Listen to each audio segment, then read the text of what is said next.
সমস্ত আলেম ওলামা একমত, কুল্লু মান আসাল্লাহ ফাহুয়া জাহিল। গুনায় লিপ্ত মানুষ, সে যত বড় ডিগ্রিধারী হোক, যত বড় ইসলামের ওয়াজ নসিহত করুক, যদি জানা যায় সে গুনায় লিপ্ত লোক, সে শরীয়তের ভাষায় আলেম না, নায়েবে রাসূল না, সে একজন আরবি পণ্ডিত। আলহামদুলিল্লাহ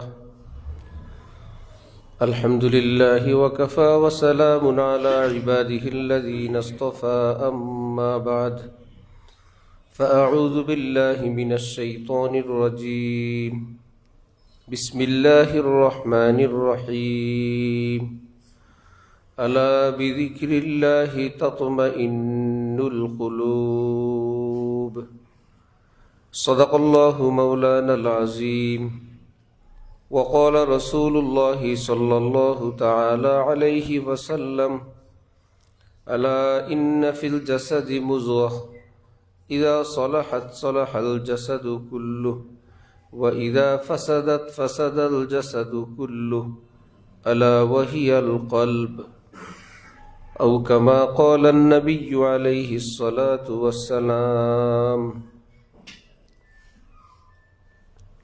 محترم মুসল্লিয়ান কিরাম, আমি আল্লাহ পাক রব্বুল আলামিনের পবিত্র কালামের অংশ বিশেষ তিলাওয়াত করলাম এবং হযরত রাসূল করিম সাল্লাল্লাহু আলাইহি ওয়াসাল্লামের একখানা হাদিস শরীফ পাঠ করলাম। আল্লাহ পাক কোরআন শরীফ এবং হাদিস শরীফের কামিল হেদায়েত আমাদের সকলকে দান করেন। কোরআনে পাক এবং হাদিসে পাকের সহি বুঝ, সহি ইলম এর দ্বারা আমাদের জীবনকে সুন্দর করার, আলোকিত করার তৌফিক দান করেন। ভারতবর্ষের এক মস্ত বড় আলিম ছিলেন, বুজুর্গ ছিলেন, হযরত মাওলানা ফজলুর রহমান গঞ্জ মুরাদাবাদী রহমতুল্লাহি আলাইহি। এত বড় ছিলেন, এতটা সিনিয়র ছিলেন, হাকিমুল উম্মত মাওলানা আশরাফ আলী থানভী রহমতুল্লাহি আলাইহি ও ওনার কাছে যাতায়াত করতেন, ওনার দরবারে যেতেন। হযরত থানভী যার কাছে যেতেন, সেই মানুষটা কত বড় মানুষ, জগৎ বিখ্যাত মুহাদ্দিস ছিলেন, আবার বড় বুজুর্গ আল্লাহওয়ালাও ছিলেন। তিনি বলতেন, আমি যদি সুনিশ্চিতভাবে শবে কদর পাই, জেনে যাই যে আজকে শবে কদর, আমি রাতভর শুধুমাত্র একটি দোয়া করব, সারা রাত আল্লাহ পাকের কাছে একটি জিনিসে চাইব, সেটা হলো, আয় আল্লাহ, আমাকে খাঁটি কোনো ওলির সান্নিধ্য দান করেন, হক্কানি কোনো আলেম, কোনো আল্লাহওয়ালা এর সন্ধান আমাকে দেন। কারণ নবীর পরে তিনি হইলেন নায়েবে নবী। নবীর যুগে যদি কেউ দোয়া করে, আয় আল্লাহ আমাকে নবীর সান্নিধ্য দেন, এটা কি তার জন্য ছোট দোয়া না সবচেয়ে বড় দোয়া? নবীকে পাইলে আমি সব পাবো। আল্লাহ নবী কোথায় আছে, এই যুগে নবী কোথায় আছে, আল্লাহ আমাকে নবীকে দেখান, নবীকে চেনার, নবীকে কদর করার, সম্মান করার, মূল্যায়ন করার তৌফিক দেন। নবীর অবর্তমানে তাহলে উম্মত কি দোয়া করবে, কার কাছে যাবে? আল্লাহ নায়েবে নবী, নবীর যিনি প্রতিনিধি, সত্যিকার অর্থে প্রতিনিধি, যে লেবাসে প্রতিনিধি, বয়ানে প্রতিনিধি, জিন্দিগি নবীর প্রতিচ্ছবিওয়ালা না। একজন মানুষ, একজন নবী কোনো কবিরা এবং কোনো সগীরা গুনাহওয়ালা ছিলেন না। সমস্ত নবী সগীরা গুনাহ এবং কবিরা গুনাহ থেকে পবিত্র ছিলেন। নবুয়তের পরেও পবিত্র, নবুয়তের আগেও। কেমন কথা যে নবীদের জীবনে একটা সগীরা গুনাহও ঘটে নেই। সেই নবীর নায়েব কে হবেন যে নিয়মিত কবিরা গুনাহ করে? নায়েবে রাসূল। আলেম ওলামাদের বিভিন্ন বিষয়ে ইখতিলাফ আছে, ছোটখাটো বিষয়ে, সেটা আলেমদের ব্যাপার, সেটার উত্তর আছে, সেটার ব্যাখ্যা আছে। এক বুজুর্গ বলেন, এই ইখতিলাফের পিছনে আল্লাহর একটা রহমত আছে। আল্লাহ চান আমার নবীর কথাগুলোর যত ব্যাখ্যা হইতে পারে, অথবা নবী যদি একাধিক রকম কাজ করে থাকেন জীবনে,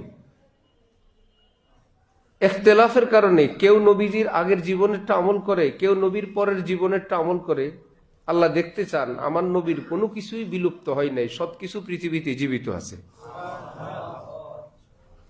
নবীজি কখনো আমিন আসতে বলছেন, এটার অনুসরণের লোকও পৃথিবীতে আছে। নবীজি আমিন জোরে বলছেন, সেটার অনুসারীও পৃথিবীতে আছে। এক উসিলায় যে নবীর সকল কর্মগুলো পৃথিবীতে জীবিত থাকলো, চলমান থাকলো। ইখতিলাফের এক বৈশিষ্ট্য এই। ইয়া আল্লাহ, ইখতিলাফের পাশাপাশি আবার ইত্তেফাক, একমত, ঐক্যমত, এই রকমের বিষয় হলো হাজার হাজার, লক্ষ লক্ষ। কিন্তু আমাদের দৃষ্টিতে পড়ে ইখতিলাফগুলো, আলেমদের মধ্যে ইখতিলাফ এতটা যে ইত্তেফাক, ঐক্যমত কি কি আছে আমাদের সেটা আর আলোচনায় আসে না, দৃষ্টিতেও আসে না। না আসতে শেষে সাহস করে বলেই ফেলে, আলেমদের এত দলাদলি, আমরা কোন দিক যাই? বলে না? উদ্দেশ্য হলো আলেমরা যদি একমত হন, আমরা আর কোনো টেনশন নেই, সব আলেম একমত।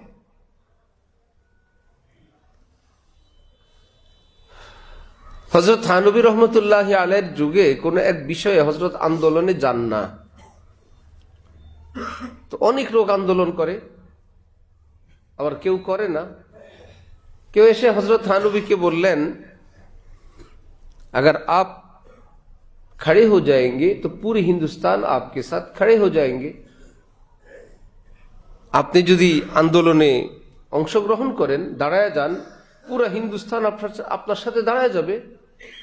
হযরত থানবী বললেন, বাত সোচ কে কহিয়ে, চিন্তা ফিকির করে কথা বলেন। বিলকুল यही है হযরত।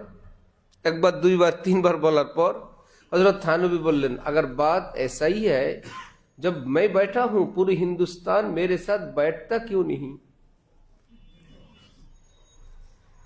আমি দাঁড়াইলে সবাই দাঁড়ায় যাবে, আমার এতটা ভক্ত, তা আমি যখন বসা আছি সবাই বসে না কেন? অনেকে তো আমারে বসা রেখে নিজেরাই দাঁড়ায় গেছে।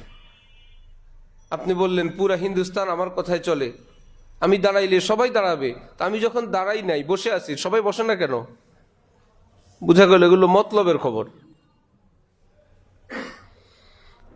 অনেক মানুষ বলে আলেমরা যদি একমত হয় আমরা আলেমদের সাথে আছি এবং আমরা তখন মানবো, আমাদের আর কোনো ঝামেলা থাকবে না। এই লোক মনে করছে এই কথা বলে সে পার পেয়ে যাবে।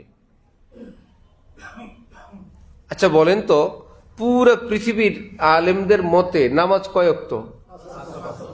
নফল না ফরজ? এই ব্যাপারে কি আলেমদের দলাদলি আছে না একমত? আপনি না বলছেন আলেমরা একমত হইলে আপনি আমল করবেন। আলেমদের দলাদলির কারণে আপনি একটু ঝামেলার মধ্যে আছেন। আলেমরা যদি এক হয়ে যায়, আপনি আর কোনো টেনশন নাই, আলেমরা যা বলবে আপনি তাই করবেন, কারণ এই বিষয়ে আর কোনো দলাদলি নাই। আপনি যে ভাই নামাজ 5 ওয়াক্ত না 3 ওয়াক্ত, আমি এটা নিয়েই ঠিক করতে পারি না, কোনো হুজুর বলে 3, কেউ বলে 5, আমি কোনটা পড়বো এই জন্য আমি শুরু করি নাই, এরকম কোনো ঝামেলা আছে? পৃথিবীর সকল আলেমদের কাছে নামাজ 5 ওয়াক্ত নফল, ফরজ। আচ্ছা, তো আলেম একমত হইলে আমল করেন, বিসমিল্লাহ। পুরো পৃথিবীর সকল আলেমের নিকট কোরআনে পাক সহি শুদ্ধ তেলাওয়াত করা ফরজ, নাকি কোন হুজুর বলছেন ফরজ না? দেখাতে পারবেন কেউ? পুরো পৃথিবীর সমস্ত আলেম, নবীজির থেকে নিয়ে এই পর্যন্ত হক্কানি আলেম, এমনকি গোমরা যারা পথভ্রষ্ট ভুল বিচ্যুতির মধ্যে আছে তারা সহ, হালাল খাওয়া ফরজ। হালাল খাওয়া কি? জেনে বুঝে হারাম টাকা, চাঁদার টাকা, ঘুষের টাকা, সুদের টাকা, প্রতারণার টাকা, ওজনে ঠক দেওয়ার টাকা কে খায়? কাফের মুশরিক শুধু খায় না মুসলমানও খায়?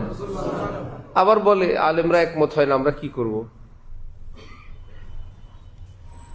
বেপরদা করা হারাম, জিনা ব্যভিচার করা হারাম, সুদ ঘুষ খাওয়া হারাম, মিথ্যা বলা হারাম, এইরকম যদি শুরু করেন আপনি, দেখবেন যে আল্লাহ এত খেয়াল করি না যে এগুলোর বিষয়ে সব আলেম একমত। হ্যাঁ, সব আলেম একমত, সমস্ত আলেম একমত। তাহলে ইখতিলাফকে উছিলা বানায় যারা আমল থেকে বিরত থাকে এবং কারণটা দেয় যে আলেমরা একমত না, এই জন্য আমি আমল করতে পারি না, এই লোক আসামি কি সিঙ্গেল না ডাবল? আমল না করার মামলা। আর খামাখা আলেমদের উপরে নিজের আমল না করার দোষ চাপানোর মামলা। আমল করে না এক মামলা, নিজে আমল না করার মামলাটা চাপাইলো কার উপর? আলেমদের উপরে, আরেক মামলা। অথচ ডাবল মামলা খাওয়া লোক সে মনে করতেছে সে একটা মামলাও নাই, সে নির্দোষ, আমি আমল করি না, হুজুরদের দোষী। বহু বছর আগে এক বুজুর্গ তখন এই ইখতিলাফ নিয়ে বয়ান করলেন, আর নামাজ তো পড়বো, আমি নাচতে বলবো না জোরে বলবো, এই জন্যই তো পড়ি না।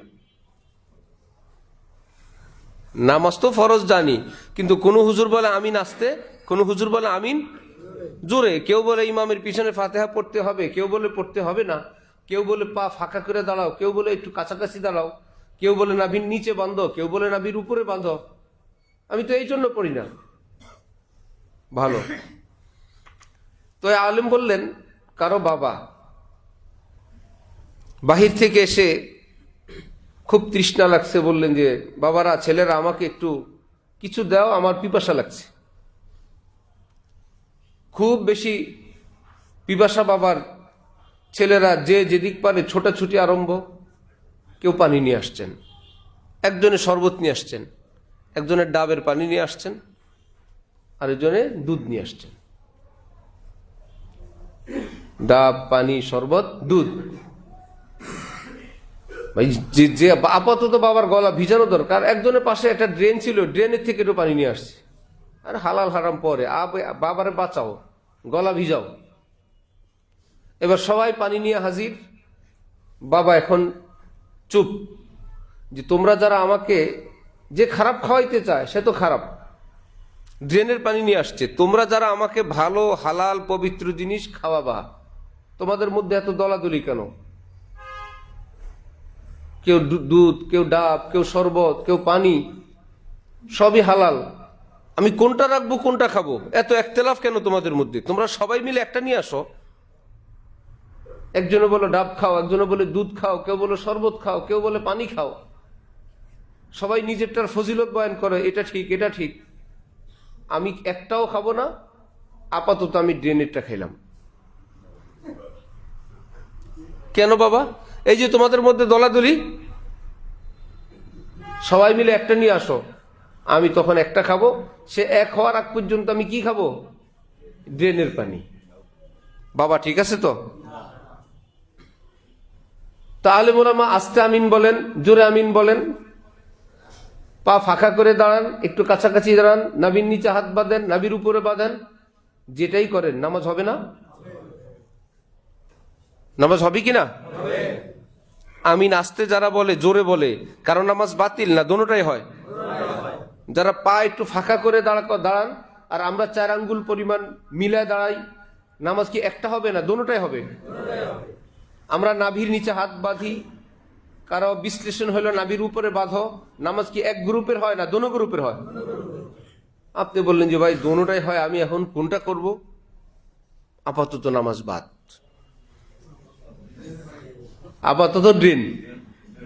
ঠিক আছে, আপনারা হুজুর আগে ঠিক করে নিয়ে আসেন, হাত কোন জায়গায় বাঁধবো, ঠিক করার আগ পর্যন্ত আমি ড্রেনের পানি খাই। আরে ভাই আপনি একটা পড়েন, একটা দুধ খাইলেও তৃষ্ণা মিটবে, পানি খাইলেও মিটবে, শরবত খাইলেও মিটবে, ডাব খাইলেও মিটবে, প্রত্যেকটার নামে আসবে আপনি হালাল খাবার গ্রহণ করলেন, হালাল পানীয় দ্বারা আপনি আপনার তৃষ্ণা মিটাইলেন, 19-20 হবে। কিন্তু এই বলে রাগ করে আপনি ড্রেনের পানি খাবেন? খান, যেটা খাবেন খান। যেই হুজুর একরকম, আরেক হুজুর আরেক রকম। হাকিমুল উম্মত থানভী বলেন, তোমার কাছে যেই হুজুর ভালো লাগে, আলেমদের দৃষ্টিতেও তিনি হক, আগে সেটা যাচাই করতে হবে। আলেমদের দৃষ্টিতে তিনি কি হক, তোমার দৃষ্টিতে না, তোমার তো দৃষ্টি নাই, তোমার আবার দৃষ্টি কিসের? ভাই, কোন রোগীর হার্টের ব্লক আছে কিনা এটা কি আমরা জুমার পরে মশওয়ারা করে ঠিক করব? যা আমরা সবাই বসি, সব কাজ মশওয়ারা করে করা সুন্নত। বলেন তো ওনার কয়টা ব্লক হইতে পারে? একজনে বললো আমার খেয়াল নাই, আরেকজনে বললো মনে হয় 1-2টা হয়ে থাকতে পারে। এভাবে ব্লক টেস্ট করে না ডাক্তার করবেন? যার কাজ সে করবে। কেন? আমরা কি পাগল? আমরা কি মূর্খ? এই ওয়াজ করে লাভ নেই। আপনি পাগল না মূর্খ টেস্ট করান, কিন্তু ব্লকের ব্যাপার এটা ডাক্তার করবে। এটা আপনার চোখ দ্বারা, আপনার বিদ্যা দ্বারা, ইমামতি খতিবগিরি দ্বারা হবে না। আপনি পাগল না আপনি অন্য কিছু, আপনি বুঝেন ব্লক আছে কি না। এটা কি নিজেরা নিজেরা বলবো না ডাক্তার বলবেন? কোন কাজ এটা ইসলামিক দৃষ্টিতে সঠিক কি না এটা কি আমরা বলবো না আলেমরা বলবেন? এখন কেন আলেমরা বলবে জলে? হ্যাঁ, আলেমরা বলবে, আমরা মানুষ না, আমরা মুসলমান না? আরে আশ্চর্য কথা। কেন ড্রাইভার গাড়ি চালায়? আপনি চালান। বিমান কেন পাইলট চালায়? আপনি চালান। বলছেন সেখানে গিয়ে হ্যাঁ আমরা মানুষ না, আমরা পাগল নাকি? পাইলট চালাইতে পারলে আমিও চালাইতে পারবো। যান বসেন সেখানে। বিমান চালানো যত কঠিন, কোরআন হাদিসের ব্যাখ্যা বিশ্লেষণ এর চাইতে আরো অনেক বেশি কঠিন। এলাকার মানুষ কিছুদিন দিনদার বললে উনি মুফতি সাহেব হয়ে যায়, কিছুদিন নামাজ পড়লে উনি হুজুর হয়ে যায়, কিছু দিনের কথা বলতে পারলে উনি ওয়াইজ এবং বক্তা হয়ে যায়, মুফতি সাহেব হয়ে যায়। বিশাল বড় ব্যাপার। ইমাম মালিক রহমতুল্লাহ আলাইহি, যার ব্যাপারে উনি এবং সুফিয়ান সাউরির ব্যাপারে প্রসিদ্ধ, লাউলাহুমা লাযাহাবাল ইলমু মিনাল হিজাজ, এই দুইজন যদি আরব দেশে না থাকতো, আরব দেশে এলেম থাকতো না, চলে যেত অন্য দেশে। ইমাম আজম বলতে আমরা ইমাম আবু হানিফাকে জানি। ইমাম আজম সেই যুগে দুইজন ছিলেন। আরবে, সৌদি আরব এই অঞ্চলে ইমামে আজম বলতে ইমাম মালিককে বোঝানো হইত। ইরাক, কুফা, বসরা ওই অঞ্চলে ইমাম আজম বলতে ইমাম আবু হানিফাকে বোঝানো হইত। এত বড় আলেম। 93 হিজরিতে জন্ম। মুয়াত্তা মালিক বুখারী শরীফের 100 বছর আগের, 150 বছর আগের লেখা হাদিসের কিতাব। বুখারী শরীফের 150 বছর আগের লেখা হাদিসের কিতাব ইমাম মালিক লিখছেন, মুয়াত্তা মালিক। অনেক মুসলমান মনে করে কোরআন শরীফে যেরকম আল্লাহর কালাম যা আছে কোরআন শরীফের ভিতর সব আছে না? কোরআনের বাইরে আল্লাহর কালামের কোনো অংশ কি আর বাইরে আছে? আর কোন কিতাবে আছে? কোরআন যা নাজিল হয়েছে সবটা একটা কিতাবে, এক জায়গায়। কিছু লোক মনে করে এইরকম হাদিস নবীজি যা বলছেন সবগুলো এক কিতাবে, বুখারীতে। আরেক ঝামেলা, হাদিস যেগুলো বলছে সব কি বুখারীতে আছে? কিন্তু কোরআন বলতে যা আছে সব কোথায় আছে? কোরআনে আছে। আল্লাহর কালাম বলতে যা কিছু আছে সব কোরআনে আছে। নবীর বাণী বলতে যা কিছু আছে সব বুখারীতে নাই, ছড়ানো ছিটানো। এই জন্য বললাম ইমাম বুখারীর জন্ম 194 হিজরিতে, আর ইমাম মালিকের জন্ম খালি 93 হিজরিতে। প্রায় 150 বছর আগে ইমাম মালিক কিতাব লিখছেন, মুয়াত্তা ইমাম মালিক। আবার মাযহাবের ইমামদের ব্যাপারে সবাই মনে করে খুব আত্মীয়। ইমাম মালিক ইমাম আজমের কাছাকাছি, 80 হিজরি 93 হিজরি। কিন্তু বাকি দুই ইমাম, 4 মাযহাবের 2 মাযহাব, মালিকি মাযহাব গেল, হানাফি মাযহাবের ইমাম কে? ইমাম আবু হানিফা। ইমাম আবু হানিফা থেকে হানাফি মাযহাব। আমরা কোন মাযহাবের? হানাফি মাযহাব। জানতে হবে। আল্লাহু আকবার। এজন্য আমরা আস্তে আমিন বলি। আমরা নামাজে আমিন বলি কিভাবে? আস্তে। ইমাম সাহেব সূরা ফাতিহা পড়েন, আমরা পড়ি না।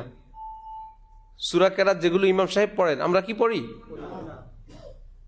এটা আমাদের ইমামের ব্যাখ্যা, হাদিস শরীফ থেকে উনি ব্যাখ্যা করছেন। নবীজি বলছেন যে ইমামের পিছনে নামাজ পড়ে সকলের পক্ষ থেকে ইমাম সাহেবই কেরাত পড়েন। সেই কেরাত তিনি যদি ফাতিহা পড়েন ফাতিহা, তিনি সূরা ইয়াসিন পড়লে ইয়াসিন, কুলহু আল্লাহ পড়লে কুলহু আল্লাহ, ওনার পিছনে যারা যারা ইক্তেদা করবেন, আল্লাহ পাক সকলের আমল নামায় ওনার ফাতিহা প্লাস যা উনি পড়বেন সবটার একটা কপি সব মুসল্লিকে আল্লাহ দান করবেন। সুতরাং ইমাম যদি কুলহু আল্লাহ দিয়ে নামাজ পড়ায়, মুসল্লির কি ইয়াসিনের সওয়াব হবে না কুলহু আল্লাহ? ইমাম যেই মানের হবে নামাজ ওই মানের হবে। নাম্বার 2, ইমাম আজমের ইমাম আবু হানিফার ব্যাখ্যা, বাদশার সামনে গেলে 20-50 জন মানুষ, 100 জন মানুষ একটা দাবি নিয়ে, একটা কথা নিয়ে 100 জন একত্রে বলে না একজন বলে? যদি 100 জন শুরু করে ধমক খাবে না? থামো, একজন বলো, কথা তো একটাই, যে একটাই, একজন বলো। একটা কথা সবাই বলতেছে, একজন বলো প্রতিনিধি। ঠিক আল্লাহ পাকের সামনে সবাই আমরা সূরা ফাতিহা পড়বো, আলাদা আলাদা না একটাই? একজনে পড়ো। তোমাদের পক্ষ থেকে তোমরা বলবা আমিন। আল্লাহ এটা ওনার কথা না, আমাদেরও কথা। উনি যে ফাতিহা পড়লেন, এই ফাতিহা কি ইমামের শুধু নিজের না আমাদেরও? চুপে চুপে আদবের সঙ্গে আমিন। আল্লাহ হুজুর যা বললেন, যা চাইলেন আমরাও চাই, ইহদিনাস সিরাতাল মুস্তাকিম। আল্লাহ আমারও লাগবে সিরাতুল মুস্তাকিম, সিরাতাল্লাযীনা আন'আমতা আলাইহিম। আল্লাহ নবীর রাস্তা, নবী না থাকলে খাঁটি নায়েবে নবী যারা, তাদের রাস্তা আমাদেরও লাগবে। আল্লাহ নায়েবে রাসূলের রাস্তা নামাজের মধ্যে চাওয়া হয়, আলেম ওলামাদের রাস্তা নামাজের মধ্যে চাওয়া হয়। আল্লাহ আমাকে আলেমদের সাথে রাখেন। সিরাতাল্লাযীনা আন'আমতা আলাইহিম অর্থ কি থাকা? আলেমদের বিপক্ষে থাকা না আলেমদের সঙ্গে থাকা? সূরা ফাতিহার মধ্যে আপনি আমি চাই আল্লাহর কাছে, আল্লাহ আমি যেন হক্কানি আলেমদের সাথে থাকি। আবার কাদের সাথে না? গায়রিল মাগদুবি আলাইহিম, যাদের উপর গজব পড়ে, আল্লাহ গজবের কাজ করে। মিথ্যা কথা বলা রহমতের কাজ না গজবের কাজ? সুদ, ঘুষ, বেপরদা, ধোঁকা, এগুলো করলে কি আল্লাহর রহমত নাজিল হয় না? গজব। গায়রিল মাগজুব, আল্লাহ যারা এই পার্টির লোক, মিথ্যুক, সুদে, ঘুষে, বেপরদায় ইত্যাদিতে যেগুলোর উপর গজব পড়ছে, আমি যেন এদের সাথে না থাকি। গায়রিল মাগজুব ওয়ালাদ-দাল্লিন, আল্লাহ যেগুলো যারা পথ হারায় ফেলছে, হেদায়েতের রাস্তায় নাই, নিজেরাই জান্নাতের পথে নাই, গোমরা হয়ে গেছে, পথভ্রষ্ট হয়ে গেছে, আকীদা সহি নাই, নবী রাসূলের ব্যাপারে নাই, আল্লাহর ব্যাপারে নাই, পরকালের ব্যাপারে নাই, ইত্যাদি ইত্যাদি। যেমন মুতাজিলা আগের যুগে ছিল, এগুলো সেই আকীদাগুলোর যুগে যুগে নতুন নামে আসে। এই জন্য আলেমরা ওটা পড়ে রেডি থাকেন, আসিস কোন নামে আসবি। মাদ্রাসায় মাদ্রাসায় যত দিক আছে, সেনাবাহিনী যত ট্রেনিং দিয়ে বসে থাকি, ডেলি কি লাগে? সেনাবাহিনীর পুরা ট্রেনিং কি ডেলি লাগে? মাসে মাসে লাগে? বছরে বছরে লাগে? কেন ট্রেনিং দেন তাহলে? বলে ট্রেনিং দিয়ে রেডি আছে, আসিস কোন দিক দিয়ে আসবি। ঠিক আলেম ওলামাদের এমন সব পড়ালেখা, এমন সব ট্রেনিং, বন্ড বাতিল গোমরা পথভ্রষ্টদের জন্য, আসিস কোন নামে আসবি, কোন ছদ্মবেশে আসবি, সব আলেম সব মুজাহিদ রেডি আছে। হাজার হাজার হাজার তাহকিক, লক্ষ লক্ষ বিশ্লেষণ, চুল চেরা বিশ্লেষণ। মুতাজিলাদের একটা আকীদা ছিল, আমলের ওজন হবে না। কেন হবে না ভাই? ওজন করার জন্য তো একটা জিনিসের দেহ লাগবে, বডি লাগবে, আমলের কোনো ওজন আছে? আমরা নামাজ পড়ছি, এটা কি কোনো জায়গায় আছে? কি ওজন করবে? বড় মুশকিল কথা। যেই জিনিসের দেহ নাই সেটা মাপবে কিভাবে? এই যুগে তো বুঝানো খুব সহজ। এখন থেকে 1000-1500 বছর আগে আলেমরা কত কষ্ট করে বুঝাইছেন মুসলমানকে। এখন তো সহজ ভাই, বাতাস যদি মাপতে পারে, জ্বর যদি মাপতে পারে, জ্বর মাপি কিনা? জ্বর কি আবার ওজন আছে? শরীর আছে? শরীর নাই, তারপরে তো মাপে। বাতাস মাপে, রোদ মাপে, তাপ মাপে, যে এখন তাপমাত্রা এত, ভাই ওজন নাই, মাইপা টেপা বসে আছে। এখন তো এক কথায় শেষ। যেই যুগে এগুলো ছিল না, বলে ওয়ানাযাউল মাওয়াজিনাল কিসতা লিয়াউমিল কিয়ামাহ। কোরআন শরীফে আল্লাহ পাক বলছেন, কিয়ামতের দিন আমি একটা সঠিক পাল্লা স্থাপন করব, একদম এক বিন্দু এদিক সেদিক নাই, এটার মাধ্যমে তোমাদের আমল আমি ওজন করব। তারা বলে এটা একটা রূপক অর্থে, অর্থ আল্লাহ হিসাব নিবেন কে কি করলো, এখানে ওজন হবে না। আলেমরা বলেন ভাই আল্লাহ বলছেন আমি পাল্লা দিব, মাপবো। সাহাবীরা নবীকে বললেন মাপবে কে? আবার নবীজি বলছেন ওই পাল্লার একটা ধরার জায়গা আছে। সুবহানাল্লাহ। আগের যুগের ডান্ডার মধ্যখানে ধরার একটা জায়গা থাকতো না? নবীজি ব্যাখ্যা করে বলেন ওই ধরারও জায়গা আছে। সাহাবীরা বললেন তাহলে ধরবে কে, মাপবে কে? বললেন জিবরিল আলাইহিস সালাম, জিব্রাইল মাপবেন। সাহাবীরা বললেন তাহলে যেই পাল্লার মধ্যে গোল কি বলে এটাকে, টুকরি বাটি ধরনের যেটা থাকে দুই পাশে দুইটা, এটার সাইজ কেমন ইয়া রাসূলুল্লাহ, কত বড়? নবীজি বললেন কত বড় বলবো, এমনি 7 আসমান 7 জমিন একটার মধ্যে রেখে দিলে অনেক জায়গা ফাঁকা থাকবে।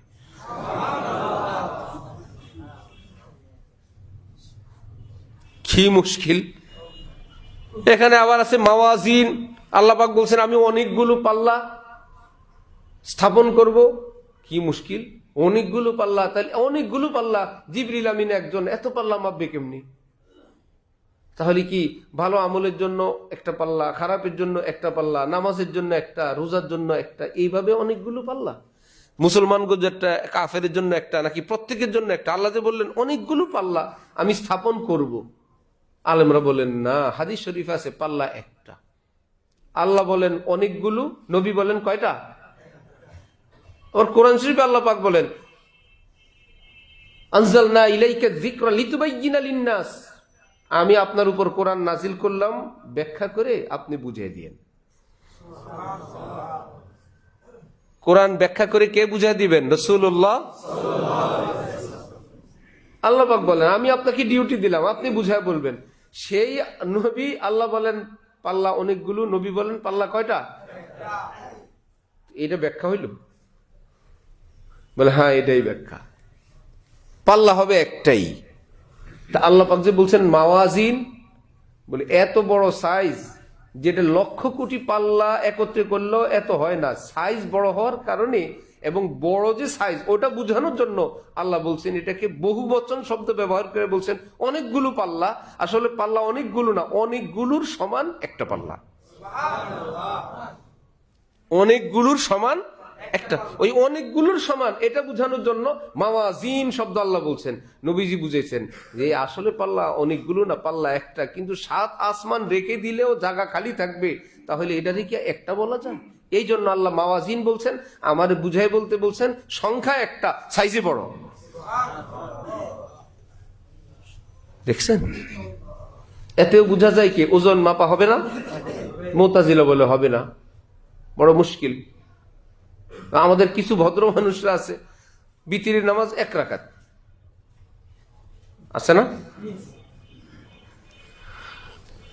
তো আমি সুন্দর করে এদের জন্য মেডিসিন রাখছি, বললাম এমনি আলাদা কোনোদিন বিতির সংক্রান্ত আলোচনা, এমনি রাকাত সংক্রান্ত কোনো আলোচনা না উঠে এমনি জিজ্ঞেস করবেন। হাদিস শরীফে তো আছে বিতিরের প্রথম রাকাতে সাব্বিহিসমা রাব্বিকাল আলা।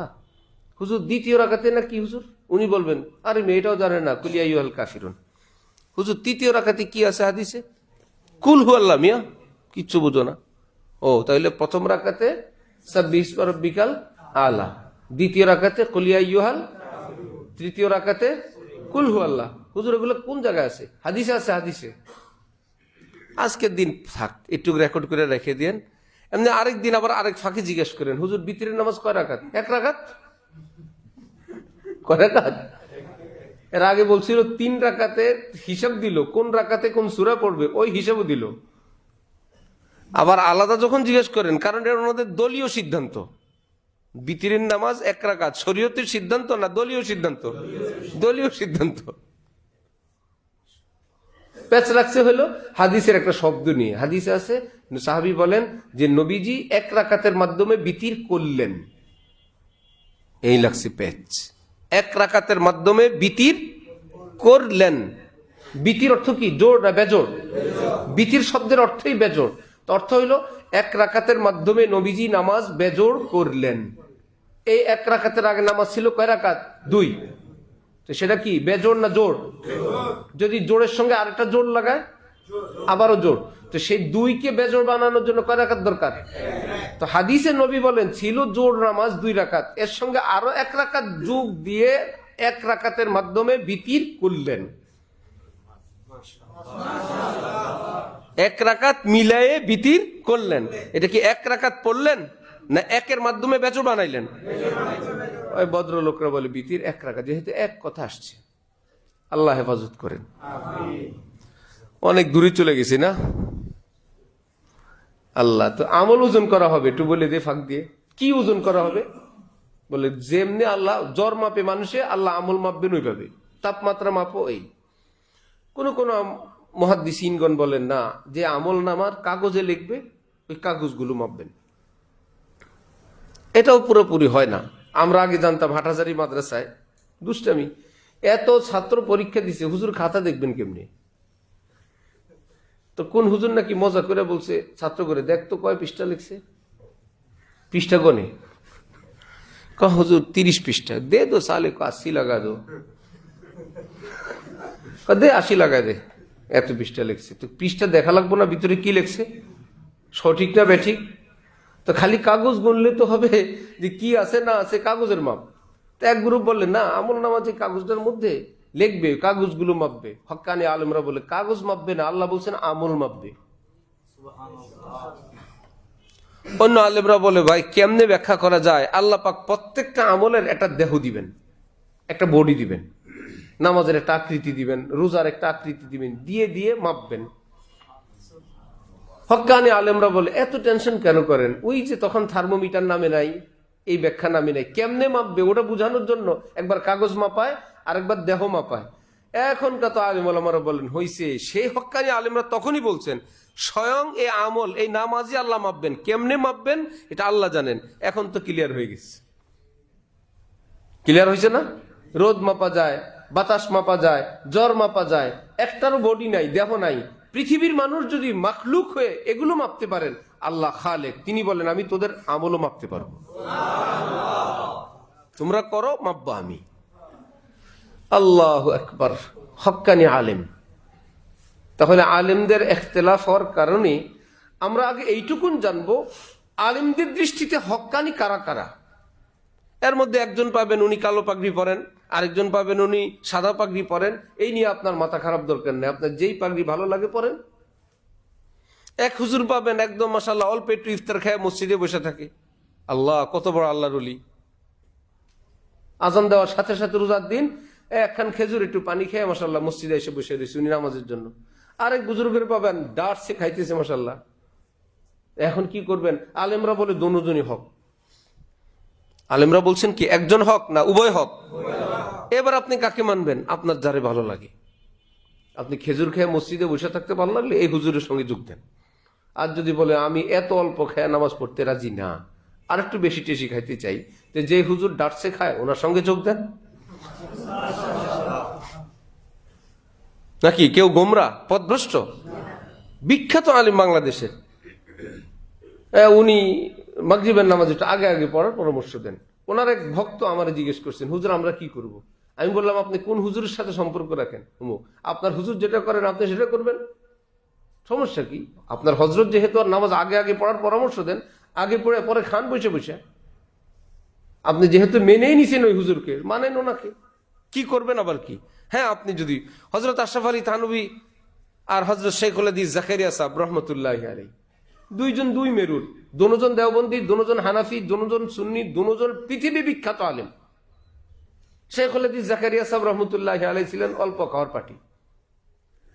ভাই রোজার মাসে দিনে তো রোজা, রাইতেও রোজা, নামমাত্র দুধ খান একটু খেজুর খান, শুধু ইবাদত আর ইবাদত। হযরত থানভী বলেন আল্লাহ কি রাত রোজা রাখতে দিছি? রোজা রাখতে দিছি কি রাত্রে না দিনে? দিনই তো রাখছি, রাতে কিসের রোজা? খাও ভাই মাশাআল্লাহ, রাত্রে রোজা টোজা রাখি না আমরা। এখন ভক্তরা সাধারণ লোকেরা বলে হযরত অমুক হযরত খায় না, আমরা খাই। বলে ওনারা না খায়া আল্লাহকে পাইতে চায়, আমরা খাওয়া দাওয়া করে আল্লাহকে পাইতে চাই। এটা কি দুজন কি এক বানায় দিতে পারবো আমরা? আপনার যার ভালো লাগে। এক বুজুর্গ গাল বার করে থাকে, এ বছর 6 মাসও হাসে না। কবরের চিন্তা আর কবরের চিন্তা। বাসর ঘরে গিয়ে কি করছিলেন? বউর কাছে গিয়ে হাসর মাঠের ওয়াজ করছেন? কবরের চিন্তা বলছিলেন? ওখানে কবরের চিন্তার কথা বলা জায়েজ না গুনাহ? বউ বলবে এত বড় বুজুর্গ হইলে তুমি তবলিগেই থাকতা, এদিকে আইসো কেন? বলবে না? চিল্লা যাইতা গা, এখানে আসছো স্বামী হিসাবে আসো, সর্বোচ্চ প্রেমিক হওয়ার তুমি নিজের অবস্থান জানো, ফুল নিয়ে আসো, আংটি নিয়ে আসো, খোশ গল্প করো, এখানে কিয়ামতের মাঠের ওয়াজ শুরু করছে। তো কোনো বুজুর্গ আছেন বেচারা, ওনার একটা তবিয়ত, ওনার স্বভাব। আরেক বুজুর্গ আছেন হাসি খুশি থাকেন, গুনাহ করেন না, তাকওয়ার সাথে থাকেন। তোমার যার ভালো লাগে, আলেমরা বলে দুজনই হক। আলেমরা বলছেন না, দুজনই হক্কানি বুজুর্গ। তোমার গাল ভার পাটি ভাল লাগলে ওখানে যা গাল ভার করে তালা দিয়ে বসে থাকো। আর যদি বলো না আমি একটু হাসি খুশির মানুষ, আমি একটু ফ্রি মাইন্ড, হ্যাঁ গুনাহ থেকে বাঁচতে রাজি আছি, কিন্তু একটু ভালো খাইতে চাই, একটু হাসি খুশি থাকতে চাই, যাও সেই গ্রুপে। সুবহানাল্লাহ। হযরত ওয়ালা করাচি রহমতুল্লাহ আলাইহি নতুন খানকা করছেন এক এরিয়ায়, খুব স্পেশাল, সুবিশাল। তো মজা করে হযরত বললেন যে ভাই, যারা একটু হাসতে খেলতে পারে, আনন্দ ফুর্তি পারে, বন্ধু বান্ধবের সঙ্গে ভদ্রতা বজায় চলতে পারে, ভালো পরিষ্কার পরিচ্ছন্ন সুন্নত মোতাবেক জিন্দিগি যাপন করতে অভ্যস্ত, এবং আল্লাহর নেয়ামত যদি আল্লাহ দেন, পোলাও, কোরমা, বিরিয়ানি, কাবাব এবং মুরগির রান চাবানোর জন্য প্রস্তুত, তোমাদেরকে ওয়েলকাম, আমার এই খানকা আসবা। আর যে পুরান রুটি খাওয়া পছন্দ করো, গাল ভার পছন্দ করো, অপরিচ্ছন্ন পছন্দ করো, আল্লাহর রাস্তে এদিকে আইসো না, তুমি আরেক দিকে যাও।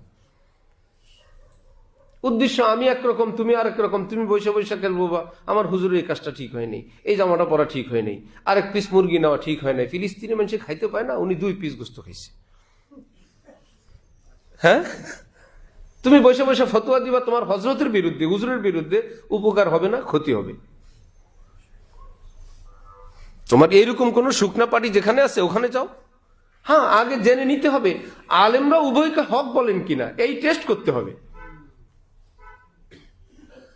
আমরা আমি নাচতে বলি, বলছিলাম না? আর অন্যরা কিভাবে বলেন? জোরে বলেন। নামাজ কি এক গ্রুপের হয় না উভয় গ্রুপের? উভয় গ্রুপ। তো আমি যেটা বলি বলবো, কিন্তু অন্যদেরকে শ্রদ্ধা করতে হবে।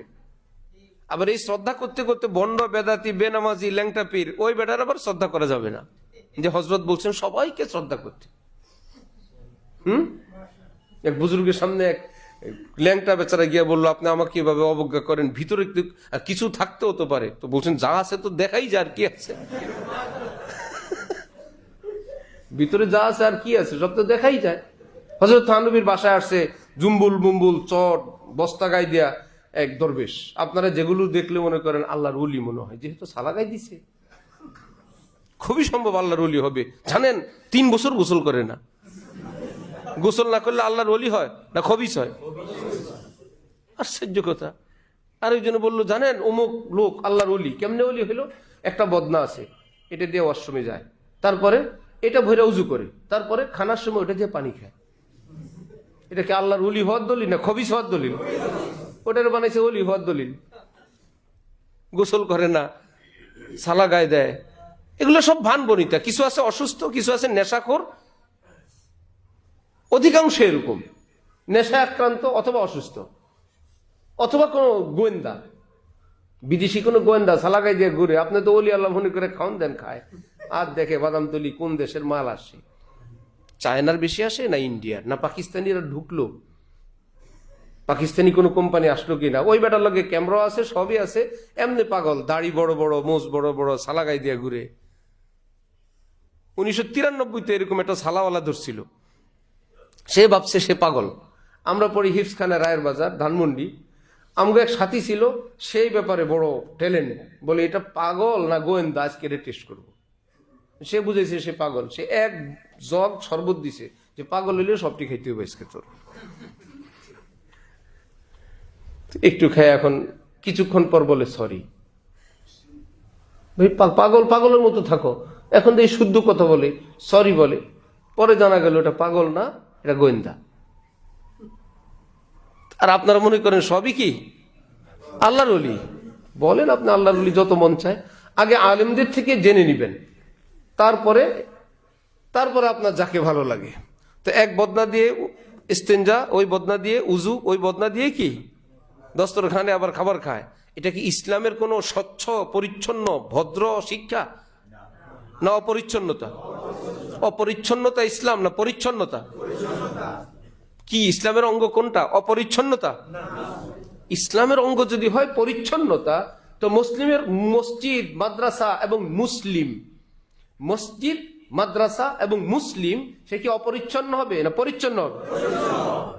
না, যেহেতু উনি দিনদার হয়ে গেছে, উনি দরবেশ, উনি নামাজি, এখন আর নিয়মিত গোসল করে না, কাপড় ধোয় না, ব্রাশ করে না, চুল আশ্রয় না, দাড়ি আশ্রয় না, শরীরে গন্ধ, বাথরুম গন্ধ, শেওলা, দুটো এক জোড়া আছে বাথরুমে, সেগুলো মানে বহু আগে ডাস্টবিনে ফেলে দেওয়ার মতন, ওগুলো চলতে আছে, কারণ উনি আল্লাহর ওলি হয়ে গেছেন। কিছুই হয় নাই, বরং অপরিচ্ছন্ন এবং ভিটামিন ক্যালসিয়াম কম খাওয়ার দ্বারা আর অতিরিক্ত আমল করার দ্বারা হয় শারীরিকভাবে অসুস্থ, বসার থেকে দাঁড়াইলে মাথা চক্কর দেয়, ঝিঝি দেখে এবং এক ধরনের বিজলির মতন চমকায়, সে মনে করে নূর দেখা শুরু হয়েছে।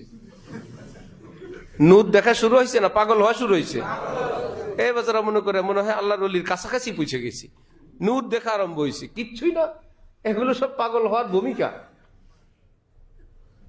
ভাব ধরে, চিৎকার মারে, অপরিচ্ছন্ন চলে, এই লোককে প্রধান বিচারপতি বানানোর উপযুক্ত?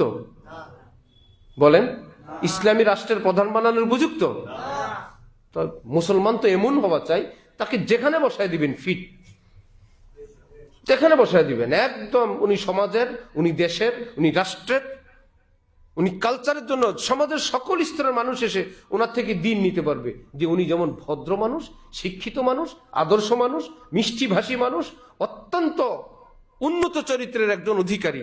নবীজির প্রশংসা করতে করতে করতে করতে আল্লাহ শেষ বলেন কি, ইন্নাকা লাআলা খুলুকিন আযীম, আপনার মতো চরিত্র পৃথিবীর আর কারো নাই।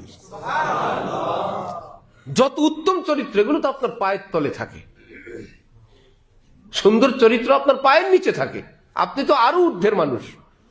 আমরা কি হয়ে গেলাম? কেউ একটু নামাজ ধরছে, কেউ রোজা ধরছে, সূরা নাই, কেরাত নাই, পরিষ্কার নাই, পরিচ্ছন্ন নাই, সহি আকীদা নাই, নিজ নিজ জায়গায় সবাই শাসাব, সবাই বড় একখান বেটা হয়ে গেছে। উনি আজকে 30 বছর নামাজ পড়েন, এখন আত্তাহিয়াতু পারে না, দোয়ায়ে কুনুত পারে না, সূরা কেরাত পারে না, নামাজ পড়ে 30 বছর। আল্লাহ আমাদেরকে দ্বীনের সহি বুঝ দান করেন। সব কথা মিলে ফজলুর রহমান গঞ্জ মুরাদাবাদীর কথা মনে আছে? সারা রাত আল্লাহর কাছে কি চাইবেন? হক্কানি আলেম আল্লাহওয়ালা, কারণ তিনি নায়েবে রাসূল, নবী নাই। নবীর অবর্তমানে নায়েবে রাসূল কারা, এই কথা থেকে আমরা চলে গেছিলাম। নবীর অবর্তমানে নায়েবে রাসূল কারা? যারা মিথ্যা বলে তারা, সুদ খায়, ঘুষ খায় তারা, বেপর্দা করে তারা। তার মানে এগুলোর থেকে মুক্ত হক্কানি সমস্ত আলেম ওলামা একমত, কুল্লু মান আসাল্লাহ ফাহুয়া জাহিল।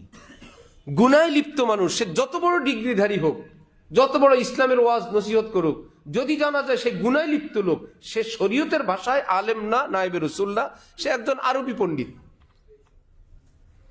এই জন্যই দরকার নায়েবে রাসূল, হক্কানি আলেম। দোয়া করবো আমরা, কেমন? ইনশাআল্লাহ আলেমদের মাধ্যমে জানবো, জেনে সন্ধান পাওয়ার পর সব কি একই টাইপের হবে না ভিন্ন হবে? যাকে ভালো লাগে মানেন, প্রাণ ভরে শ্রদ্ধা করেন, তার অনুসরণ করেন। আল্লাহ আমাদেরকে তৌফিক দান করেন। ওয়া আখিরু দাওয়ানা আলহামদুলিল্লাহি রাব্বিল আলামিন।